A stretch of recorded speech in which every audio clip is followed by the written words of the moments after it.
Gary Pearson is Head of Vision Marketing at Sharp UK. He drives a Volvo 850 Estate. So what does he think of it? Well, it was the only car on the list that offered a combination of performance, lots of space, and also the safety element, because I've got a family and obviously they're a prime consideration. After driving it for 18 months, what do you think? What do you like about the car? I very much like the engine. It's a 2-litre 5-cylinder 20 valves, so it's got plenty of performance and it's pretty unbustable. You know, you can get it right up the rev range, no problems. Looking at the interior of the car, I mean, the first thing that strikes me is the amount of space, but also the gadgets that are everywhere. It's like a cockpit, there's sort of dials all over the place. It's not as sophisticated as it looks, but all the controls are generally well laid out. One interesting feature is this track system here, which is a traction control. So if you're in wet, slippy conditions or snow, what happens is if any of the wheels slip, it will automatically brake that wheel and transfer the drive to the other wheel, so that you always have the best opportunity of moving forward in slippy conditions. Now, Gary, you work for Sharp, and they're a company that are really sort of on the cutting edge, quite a stylish company. Now, let's face it, the Volvo doesn't really have the best image, does it? I was extremely surprised at the prejudice against Volvo when I actually said I was going to select one. But the 850 is definitely a departure from Volvo's original staid image. And with this having 5 cylinders, 20 valves, Delta Link suspension, it's a very sporty car with excellent handling characteristics. And I think it's very understated, and that's what I like about the car. Smaller than the 700 and 900 series, but only slightly less boxy, Volvo's 850 set new standards for the Swedish car maker. The 850 goes like no other Volvo you've ever seen. This car has it all: front-wheel drive, crisp handling, smooth ride, a silky 5-cylinder engine, and of course, safety. The driving environment is logically laid out, with neat features abound, and it goes without saying that the boot is the largest around in its class. Perhaps the chassis isn't as refined as a BMW, but it's the sporty T5 model, with its 225 brake horsepower engine, that tells us Volvo is changing its image. Volvo has come a long way since the dowdy days of the 700 series, and with this 850, it certainly is a Volvo with cred.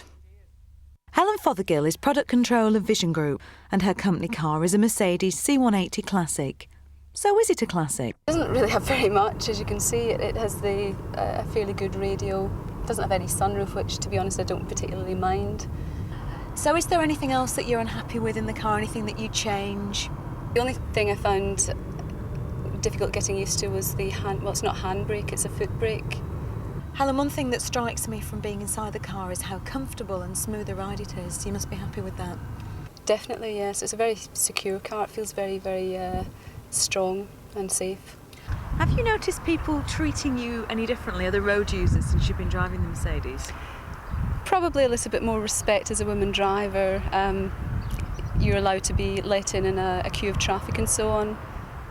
And what about the future when you come to change? Another Mercedes, or would you go for something different? I think I'd go for another Mercedes. If I could afford anything, it would be maybe a top of the range with all the bits and pieces you don't get with the entry-level models. Have to have a word with the boss. Yeah.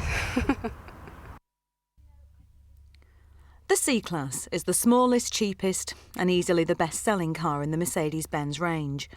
Replacing the 190e at the end of 1993, the C is a more understandable model range, with 4 levels of trim: Classic, Esprit, Sport and Elegance, as well as a choice of 4 petrol and 2 diesel engines, and at the extreme, a very high-performance AMG model. The quality is all you would expect from a car carrying the pointed star, with the C-Class excelling in other areas too. Ride, noise levels and refinement particularly are equal, if not better than those of the Audi A4 or the BMW Series 3. Most drivers will be comfortable in the firm front seats, though they have to put up with a large steering wheel and, on many models, a minimum of features and instrumentation. Room in the back isn't great either, but if that's not a worry, the car will provide years of sterling service. And the fact is, nothing holds its value like a Mercedes C-Class. Andrew Cross from marketing drives a Rover 416 SLI. Would he buy it himself, or is it just another company car? Andrew, what made you choose a Rover for your company car? I think the list which I was presented with was mainly diesel cars. There were 2 petrol cars, this one and the other one was a Cavalier, and of course the Cavalier is an obvious rep mobile which I didn't particularly want to be seen in, so choice was partly made for me. My previous company car was a Rover, and which I was quite happy with, and also it was British, and that was also part of the decision. Supporting the Buy British campaign, I like that. Well, somebody has to. Now, you've had the car for almost 12 months. Have you encountered any problems with it? Is there anything you don't like about it? Nothing major, possibly a couple of niggling things. I keep getting a static shock from it occasionally. Paint seems to scratch quite easily, but apart from that, nothing major. So what do you like about it? What features do you think are good about the car? Well, it's not an particularly inspiring car to drive. It's a company car at the end of the day. But having said that, it's very functional. It's for long distance motorway work. It's very comfortable. I must say that you really don't sound excited by this car. It sounds like it's simply 4 wheels to get you from A to B. That's exactly what it is, really. It's my own car. I haven't bought it. Didn't choose it from an endless list. So no, it doesn't particularly inspire me. So what about the cabin? Is there enough room, do you think? Well, there's not much room in the back for adults, so if you're going out with some friends, there isn't much room in the back there. But certainly in the front, there's plenty of leg room for myself. It's okay, you've got the unlimited budget and the open blank checkbook, and you're buying a car just for you, for yourself. What would you buy? Possibly something totally unpractical, a 2-seater convertible. I think the new Alphas are quite nice, the new Spider. Possibly, for my own use, probably something like an Austin Healey 3000. What a great choice. That for the weekends, and you can have this for the boring stuff during the week. That's absolutely right, yeah. Thanks. Rover's 400 is a stylish, desirable car, but one with an identity crisis. Judging on specification alone, logic sees it as a rival for the Peugeot 306, Ford Escort and the like. But Rover see things differently, saying that the extra space and the prestige of Rover ownership pushes the 400 into the family car class, up against the Mondeo, Vectra and 406. The upper models even begin to encroach on the Rover 600 in terms of asking price. Having said that, it's a commendable effort from Rover, with the inside looking as classy as the outside.